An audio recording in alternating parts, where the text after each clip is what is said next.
Hello friends, તમારું સ્વાગત છે મારી ચેનલમાં। આજે આપણે બનાવીશું એકદમ સ્પોન્જી રૂ જેવી પોચી ખમણ ઇડલીની રેસીપી અને સાથે આપણે એકદમ ટેસ્ટી એવી ચટપટી અને સ્પાઇસી ચટણી પણ બનાવીશું।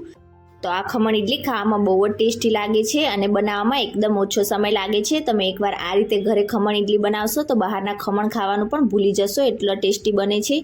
તો ચાલો બનાવીએ।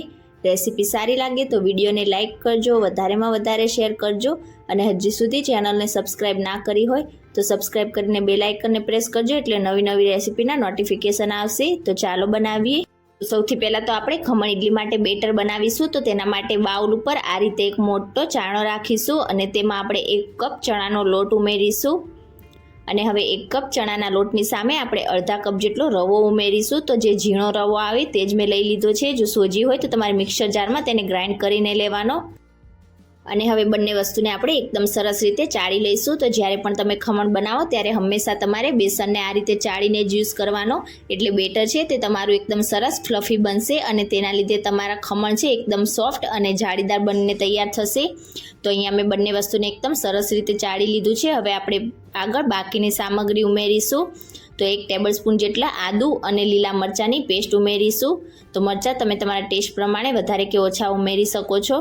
1/4 ટીસ્પૂન જેટલી આપણે હિંગ ઉમેરીશું, સ્વાદ પ્રમાણે કે પછી 1 ટીસ્પૂન જેટલું મીઠું ઉમેરીશું, 1 ટેબલસ્પૂન જેટલી ખાંડ ઉમેરીશું, 1 મોટા લીંબુનો રસ ઉમેરીશું અને હવે આપણે તેમાં 1 ટેબલસ્પૂન જેટલું તેલ ઉમેરીશું। આ રીતે 1 ટેબલસ્પૂન જેટલું તેલ ઉમેરવાથી આપણા ખમણ છે તે ઠંડા થયા પછી પણ એકદમ સોફ્ટ રહેશે।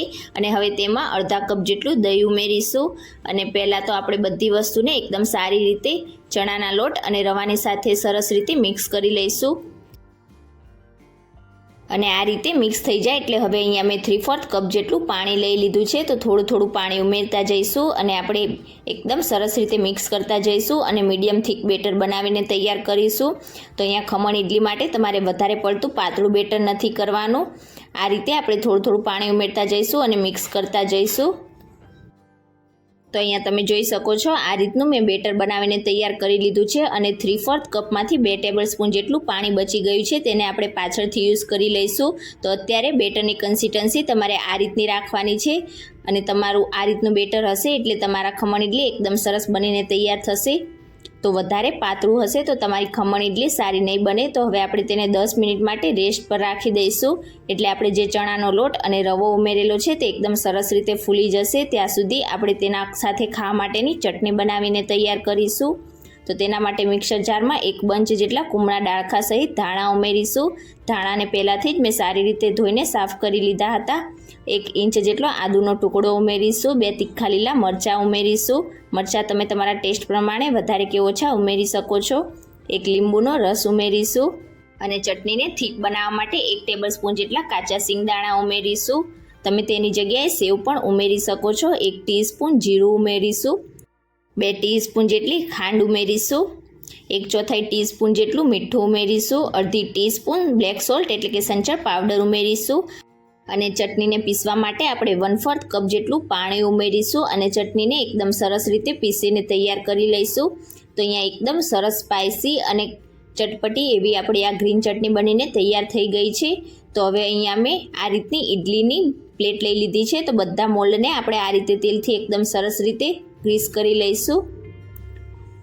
જો તમારી પાસે આ રીતની ઇડલીની પ્લેટ ના હોય તો તમે એક સરખી નાની વાટકીમાં પણ આ ખમણ ઇડલી બનાવીને તૈયાર કરી શકો છો। તો બિલકુલ આ જ રીતે મેં ઇડલીની પ્લેટ ઉપર તેલ લગાવી દીધું છે। હવે 10 મિનિટ પછી આપણે બેટરમાં 1 ટીસ્પૂન ઈનો ઉમેરીશું અને એકદમ સારી રીતે મિક્સ કરીશું અને હવે આપણે જે 2 ટેબલસ્પૂન જેટલું પાણી બચાવીને રાખ્યું હતું તે આપણે ઉપરથી ઉમેરીશું। તો ટોટલ 3/4 કપ જેટલું મેં પાણી યુઝ કર્યું છે। એકદમ સરસ રીતે મિક્સ કરી લઈશું। તો આ રીતે ઈનો ઉપર પાણી ઉમેરવાથી તમે જોઈ શકો છો એકદમ સરસ રીતે આપણું બેટર ફૂલીને ડબલ થઈ ગયું છે અને બેટર તમે જોઈ શકો છો આ રીતનું તમારું બેટર હશે એટલે તમારી ખમણ ઇડલી એકદમ સરસ સ્પોન્જી બનીને તૈયાર થશે। આ જ રીતનું તમારું બેટર હોવું જોઈએ। તો હવે બેટરને ઈનો ઉમેર્યા પછી આપણે વધારે સમય સુધી રેસ્ટ બિલકુલ પણ નહીં આપીએ।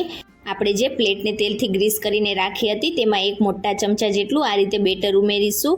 તો અહીંયા તમારે એક ખમણ ઇડલી નાની કે મોટી જે માપની બનાવી હોય તમે એ રીતે બેટર ઉમેરી શકો છો।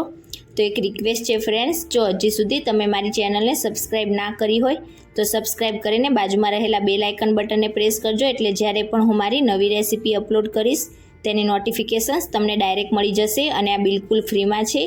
અને જો રેસીપી સારી લાગે તો વિડીયોને એક લાઇક ચોક્કસથી કરજો. તો બિલકુલ આ જ રીતે મેં બધા મોલ્ડમાં બેટર ઉમેરીને તૈયાર કરી લીધું છે. અને બીજી પ્લેટમાં આપણે બાકીના બચેલા બેટરને પણ ઉમેરીને તૈયાર કરી લઈશું. અહીંયા સ્ટીમરમાં મેં પાણી ગરમ કરવા માટે રાખી દીધું હતું. તો પાણી એકદમ સરસ રીતે ગરમ થઈ જાય એટલે હવે આ રીતે બંને પ્લેટને આપણે કુકરમાં ઉમેરી દઈશું. તો એક પ્લેટમાં 7 ઇડલી અને બાકીની બીજી પ્લેટમાં 5 ઇડલી, એ રીતે ટોટલ 12 ઇડલી બનીને તૈયાર થઈ છે. અને હવે ઢાંકણ ઢાંકીને મીડિયમ ટુ હાઈ ગેસની ફ્લેમ પર તેને 10થી 12 મિનિટ માટે સ્ટીમ કરી લઈશું. તો 10થી 12 મિનિટ જેવું થઈ જાય એટલે હવે આપણે ગેસની ફ્લેમ ઓફ કરીશું અને ઢાંકણ ખોલીને આ રીતે નાઇફથી ચેક કરીશું. તો અહીંયા તમે જોઈ શકો છો નાઇફ ઉપર આપણું બેટર બિલકુલ પણ ચીપકતું નથી, મીન્સ કે આપણી ખમણ ઇડલી એકદમ સરસ રીતે સ્ટીમ થઈ ગઈ છે. તો હવે પ્લેટને બહાર નીકાળીને આપણે ઠંડી થવા માટે રાખીશું. ત્યાં સુધી આપણે ખમણ ઇડલીમાં નાખવા માટેનો વઘાર તૈયાર કરી લઈશું. તો તેના માટે ગેસ ઉપર એક પેન રાખીશું અને 1 ટેબલ સ્પૂન જેટલું તેલ ઉમેરીશું. તેલ ગરમ થઈ જાય એટલે 1 ટીસ્પૂન રાઈ ઉમેરીશું અને રાઈને સારી રીતે ફૂટવા દઈશું. રાઈ સરસ ફૂટી જાય એટલે થોડાક મીઠા લીમડાના પાન ઉમેરીશું અને એક ઝીણું કટ કરેલું લીલું મરચું ઉમેરીશું. મરચું હલકું સતળાય એટલે હવે તેમાં અડધા કપ કરતાં થોડુંક ઓછું પાણી ઉમેરીશું અને 1 ટેબલ સ્પૂન જેટલી ખાંડ ઉમેરીશું. અડધી ટીસ્પૂન મીઠું આપણે ઉમેરી દઈશું અને હવે તેમાં અડધા લીંબુનો રસ ઉમેરીશું. મિક્સ કરી દઈશું સારી રીતે. તો અહીંયા આપણે વધારે પડતું પાણીને ઉકાળવાનું બિલકુલ પણ નથી, ચાસણી નથી કરવાની. ખાંડ સરસ મેલ્ટ થઈ જાય એટલે તરત જ આપણે ગેસની ફ્લેમ ઓફ કરી દઈશું. પાણીને વધારે પડતું બિલકુલ પણ નહીં ઉકાળીએ. તો તમે જોઈ શકો છો ખાંડ એકદમ સરસ રીતે મેલ્ટ થઈ ગઈ છે. તો હવે આપણે ગેસની ફ્લેમ ઓફ કરી દઈશું અને વઘારને ઠંડો થવા માટે સાઈડ ઉપર રાખીશું. તો અહીંયા આપણી ખમણ ઇડલી પણ એકદમ સરસ રીતે ઠંડી થઈ ગઈ છે.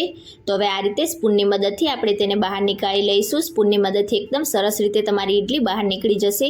તો અહીંયા તમે જોઈ શકો છો એકદમ સરસ રૂ જેવી પોચી અને સ્પોન્જી આપણી આ ઇડલી બનીને તૈયાર થઈ છે. આ રીતે આપણે તેને પ્રેસ કરીએ તો તે ફરીથી તેના શેપમાં આવી જાય છે. એકદમ સરસ સ્પોન્જી અને રૂ જેવી તમારી આ ખમણ ઇડલી બનીને તૈયાર થશે.